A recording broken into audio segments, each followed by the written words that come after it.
Hello everyone and welcome to Drogheda United Pre-season Weekly. This is a new weekly show on our YouTube channel where we will discuss with players and also with members of the club speaking about pre-season and also looking back on last season and looking ahead to the new season.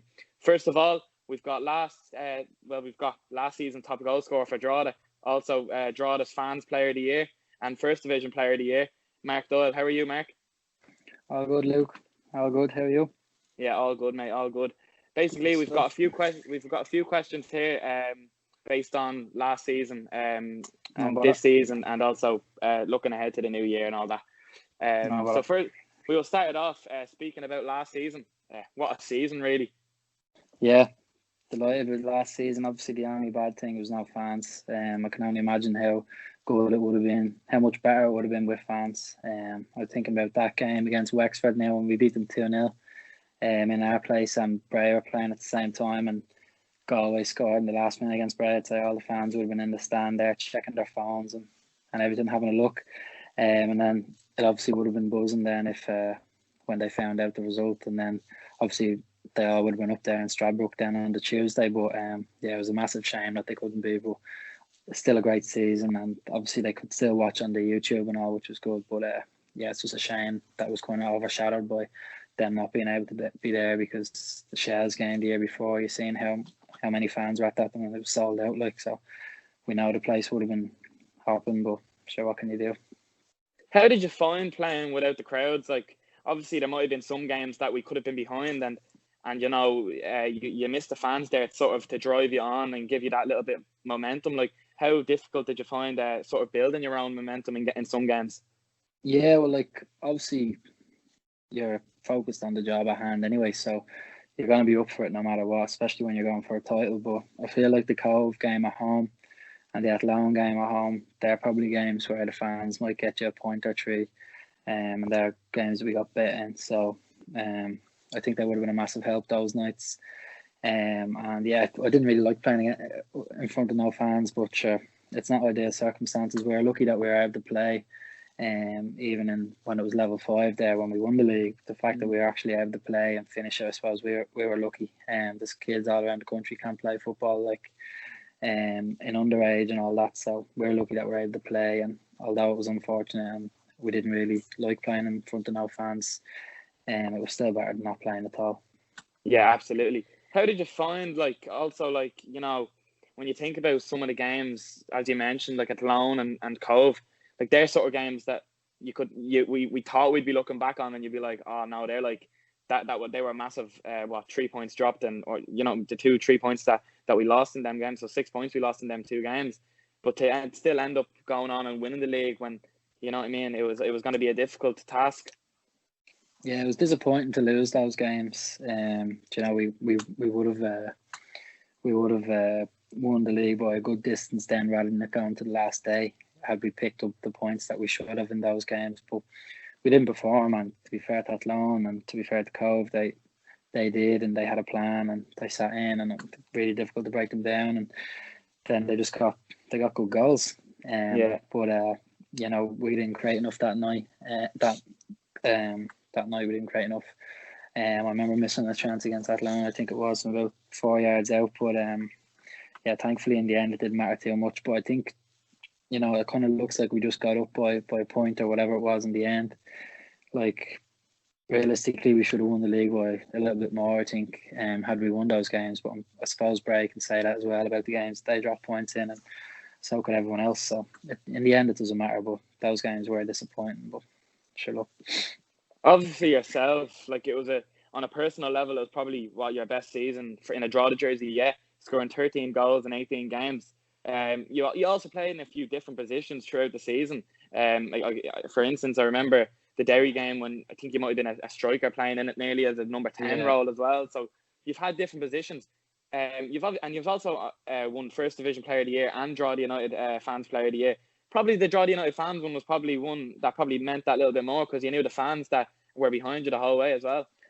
Oh yeah, definitely. I think they're the ones that watch every week, and they're the ones that are always supporting you. So I didn't actually think I had that much better of a season this year than I had maybe last year or the year before, but I think I was just scoring more more goals and taking more chances, which is obviously better. And people always notice when you score goals, and obviously scored more important goals as well. When you think about the Bray game and the UCD game away and stuff, they're important goals that I scored. So I think people kind of took note of that a bit more. But I think my overall play, I don't think that was that much different. But obviously when you score important goals, and people will remember that, and I'd say that's why I got voted. Yeah, absolutely. I think the fans must be, you know what I mean, they must have loved all the performances you put in, and one of the a key like a lot of your goals, you know what I mean, 13 goals in 18 games, and even as a winger, like that's pretty impressive. Yeah, it's decent. Like the way we play, to be fair, our wingers get a lot of chances, and Chris holds the ball up so well there in the middle, for us, and then we can kind of run in behind them off them or whatever it is. But the way we kind of play with 3 forward players rather than wingers. You know, we've got Jimmy Brown and Connor flying up the wing all day as well, so gives us that license to go inside and get closer to the goal. And so yeah, we got chances. Obviously Steve got chances. Brando as well on the right, on the other side. Wixie, when he played, like there was whoever played on that right or the left, the 2 wing positions, you always get chances. And obviously Chris does a lot of work to get us chances as well. He has to hold it up, he has to lay it off, whatever. So we can all get chances. But yeah, like the front 3, it's the way we play is it's dangerous enough with 3 goal threats really. Yeah, 100%. The run in as well, you know, we could speak about that. It was very tight and exciting. As a player, what was it like playing in that sort of in them type of games, like against UCD, for example, and Bray, where we got like 6 points out of them 2 games, which were vital points come the end of the season. Yeah, I think that was a really massive week. I think we might have played one of those games on the weekend, and then one was midweek. I'm not sure, or maybe it was one week after the other. But I remember the Bray game, the 1-0 away. That was proper performance from the back 4 in the midfield. They just like everything that was thrown at us that night.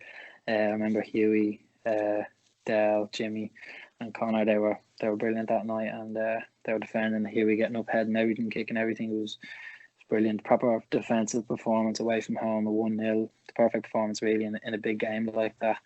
We nicked the goal early, and maybe a year before that we probably would have conceded late on, or we might not have held out. Maybe we got another couple of goals up the other end, but we might have conceded. So I think that was a real good performance, and I think after that you kind of thought that the momentum was with us because we went to them when they were top and overtook them. So obviously we had the disappointing result after that, I think, with Athlone, but the Bray game kind of, I think that's your momentum and the belief that you carry on when the second best team is the team that you just beat. You turn them over in their own place. So that was a big one for our confidence. I think it just made us believe that a little bit more. Yeah, 100% as well. Like you think about the last 3 games of the season. Like I remember we had that break in between the Athlone game and with the COVID, with the COVID outbreak in the Galway squad and the COVID outbreak in the Wexford squad. So you would have had them 2 games postponed. What sort of drove you on then? Because we came back into the Galway game, which was a Tuesday night down in Galway. I remember it very well, and it was lashing rain and that. And we actually turned over a Galway team in really, really good form at that time. John Caulfield only really took over, and he was picking up vital points for Galway. And to turn them over in the way we did, and we won 3-1, and we were deserved winners. I thought that game, we thought that might have been, do you know what I mean, a game where you thought we're back in this, you know what I mean, we can actually go on and win the league. And then to pick up the 9 points we did in our last 3 games, and players actually stood up. Like you think about the players who scored in them last 3 games, like a lot of them players have scored their first goals of the season. So to, you know what I mean, when you think about Luke Heaney against Cabatelli, James Brown scored his first goal for Drogheda against Cabatelli, and you've also then got Conor Kane scoring his first goal as well, and what a way he done it, you know, against Galway. So we really stood up at the end. Yeah, exactly. We really stood up come towards the end of the season, didn't we? Yeah, I think the Galway game we were kind of going there with no real pressure on us because Bray had played a couple extra games, or they were playing the day after, maybe against Rovers B, I think. Can't quite remember, but I remember just going there and Tim and Kev just said, look, we've nothing to lose here, just go out and play. And we bossed it from start to finish, really. I think that was one of our probably best performances. And I remember in the first half we had a few chances. Everything was clicking. We were just moving the ball really well, and we were really dangerous going forward, solid at the back. And then after, I think they got a man sent off then, and we just controlled the second half. fairly handy. You know, they weren't really pressing us. We were just passing the ball around the back and just literally waiting. And then whenever they did go forward, I know we nicked another one with Brando then on the counter. So that was another really good away performance. And yeah, obviously Brando scored 2 that day, really important goals. And then Jimmy, obviously I just went off injured a few minutes before Jimmy scored in the last game. I remember being gutted, thinking if this is going to playoffs, I'm going to miss them or whatever. And then Jimmy just stepped up and put one in the bottom corner. So delighted with that. I remember seeing that when I was on the side, I was buzzing. Yeah, you must have been very relieved when obviously we're going down to Stradbrook. We know 3 points are going to win the league. Like you think of that game, and you think of probably the nerves that you were feeling before that game. I know, even in the warm up, I'd say like you were nervous as well. But you think about, like, we missed the fans there. It would have been a great night for the fans as well. But to do it in the way we done it, unbelievable. Yeah, I think nervousness is good, but you also have to be confident. And these are the games that you want to play. Like, imagine going there to say 3 points wins your league. Like, that's what you want as a player. You want those big games and those important moments, because you like that pressure, you know. Yeah. So it's like they're the games that you want. You want to be up at that end of the table and challenging and stuff. So they're the games you love as a player. And Shell's game last year, and going back to that again, like in a full house in United Park, that's a perfect example of a big game. You need to win. We didn't that night, but I think we learned from that. And although there was no fans there in the Stradbrook, it would have been great if they were there. And can only imagine the amount of them that would have come up to Dublin for that one. But yeah, it's just one of those situations. You can't do anything about that, really. Obviously, it was disappointing, but we know they're all watching, whether it was a dodgy stream or not. I know our YouTube, all the games on YouTube were good, but I heard a few bad things about that stream, so they might not got to see it properly. But hopefully, we'll have them back in the stadium and in the Premier Division and for all the big games. Yeah, like obviously you mentioned there, like the game, the Shelburne game last season, but also one that kind of would come to mind is Finn Harps as well down at Ballybuffet, when, you know, we lost that game 2-0, but you know what I mean? Do you think that you learned from that last year, learned from that sort of heartache that you probably would have felt, and you probably would have felt like heading into the new season last season, you know what I mean? So it was obviously still in the mind, but how good did it feel to overcome that sort of heartache from last year against Finn Harps? Yeah, I think that one would have stayed in everyone who was involved and all the fans. That would have stayed in everyone's mind, I think, the whole time. Obviously the goal they scored in the last couple of minutes, scrappy goal as well. But I think we did learn, and I think as players we were all thinking we have to avoid the playoffs. I know it wasn't Finn Harps again, but they had beaten us twice then, and the previous year as well, playoff semi-final, I think. So we struggled against them, and I think everyone really didn't want to end up in a playoff again. I think it's really difficult for the team who's coming up or trying to go up, because even Longford had this year where they had one-legged games in neutral venue. I mean, it's completely different than going up to Ballybuffet and they played in Richmond, so great pitch, like, you know, on a nice day, and we were up there in terrible conditions and like away from home as well. It's always tougher. So I think just the way it went, we're all delighted not to be in playoffs. Yeah, absolutely. Also, like, you've now looking ahead to the new season, you've signed back for 2021. You have spent a lot of your career so far with us. How excited are you to be playing in the Premier Division under Tim and Kevin, and with the great group, with the group that we have so far? Yeah, I can't wait. Just looking forward to getting it going now. Obviously, it's been pushed back a little bit, but just can't wait to get in, start pre-season. You know, training on your own is difficult. You want to be in with the lads, and you want to be training a few times a week, and then getting your fitness back, friendlies and all. But yeah, delighted. When last time we were in the Premier, I wasn't too involved. You know, I started a couple of games here and there, and made a good few sub appearances. But to be involved now as one of the main players would be great. Like in the Premier, playing against all the best players in the country. That's what you want as a player. Again, you want to challenge yourself, step up, playing big games with in pressure situations, and yeah, that's what we want to do. Can't wait. Yeah, absolutely. Going back again to the fans, how much of a boost do you think even having them in the crowd, even if it's a limited number, in big games such as Dundalk, Louth Derby, and also in any really game in the Premier Division, because every game we're going to play next season will be massive.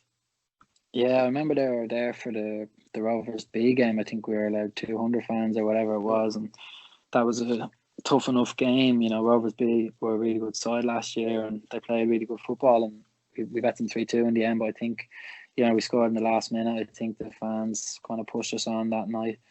But yeah, all the big teams coming to United Park, the Lock Rovers, Bows, all that, and then us going to all their grounds as well, and our away fans travelling and everything. Yeah.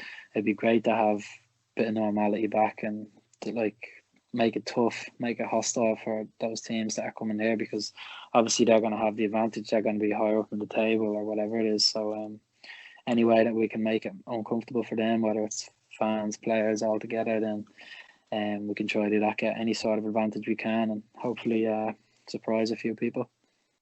Yeah, Tim and Kev have added a lot of experience. How pleased have you been with the recruitment so far in the off-season? And how do you think the experience, like the likes of Gary Deegan, Denny Corcoran and Dane Massey, some 3 incredible signings, like how do you think that will benefit the younger lads in the squad, even like yourself? Yeah, well, I think a lot of us haven't really played regularly at Premier Division. I know Connor Kane played a lot that year that we were up there, but a lot of us haven't really played regularly. Jake had as well, but a lot of the squad is of a lot of players who have done well in the first division now. I think they are ready to make the step up. Yeah. But with those players who have played year in, year out in the Premier Division, loads of experience and loads of games under the belt, it's just going to help, you know. It's going to help, and hopefully it mixes well that all the lads who are kind of making that step up, and those lads will help. There's no doubt about that. Yeah, absolutely, because there's a mix now of the experienced lads and also of the younger lads. So it's a real, it's going to be a tight group, you know what I mean? And Tim and Kev have really brought that together since really day one, wanting a really tight group. Yeah, the squad's always been young. Since Tim and Kev have been in here, they're never afraid to play younger lads and stuff. But I think getting in the experience will definitely help. And yeah, it's always a tight knit group. You've always got lads there in the dressing room looking after each other, and on the pitch we're the same. You know, everyone looks after each other. We fight for each other, and I think that's what makes a successful team. And hopefully we can just bring that on now with the new lads. We'll all mix in together. We'll have probably 5 or 6 weeks of pre-season together. So, we'll all be working hard together to get ready for that. So that'll help us gel. Yeah, pre-season hopefully will be only around the corner soon enough. Hopefully, and hopefully we'll get some more clarity about the league in the next couple of weeks. Because obviously, like, we're hoping it won't be too long away, but you just never really know. How excited are you to really get back in? You know what I mean, pre-season with the lads. Yeah, can't wait. You know, training on your own is difficult, as I said. You're doing runs and whatever, but it isn't the same. You know, you want to be in with the lads and playing football, and your 5 sides and 7 sides, whatever, and getting just even doing runs and stuff that you don't like to do on your own. When you're doing it with the lads, you push each other on and stuff. And yeah, we just need a date now that we can look forward to, because once they confirm that, then we can all look forward to it. And then we can count down the days until we're back. Absolutely. What would be your hopes and goals for the new season? Like, obviously, like on a personal level and as a team, really. Well, personally, probably just to contribute again as much as I can. Goals and assists. Just working for the team, overall play, whatever it is, just contribute, because you know, we're going to need everybody. Everyone's going to have to be on their top game in order for us to be able to compete, because it will be difficult for us. There's no question about that. But yeah, just contribute much goals and assists as I can, and just improve year on year. I think I've improved slightly, so hopefully to improve again. And then for the team, I think we just have to try and establish ourselves in the league, really, because there's, you know, the experienced lads coming in. Hopefully we mix well, and we have enough to surprise a few people, and maybe win a few games against the top teams, and then hopefully we'll take points off the teams that are going to be around us, because I think they're the really important ones that you have to win. And the teams that will be kind of towards that bottom half of the table, and you know, you never know what we can do then. Hopefully we'll stay up and push up the table then from there next year on. 100%. Before I let you go, you've started up your own little business called Player to Player Performance. Do you want to speak a bit about that and tell everyone about it? And also, I know that you do your own coaching with younger, with like underage side. So do you want to also talk a bit about that as well? Yeah, well, I just started it in Skerries kind of to do something on the side, you know. I think just having the football last year was good for me, you know. I was training on my own in the gym a lot and kind of training with the lads then.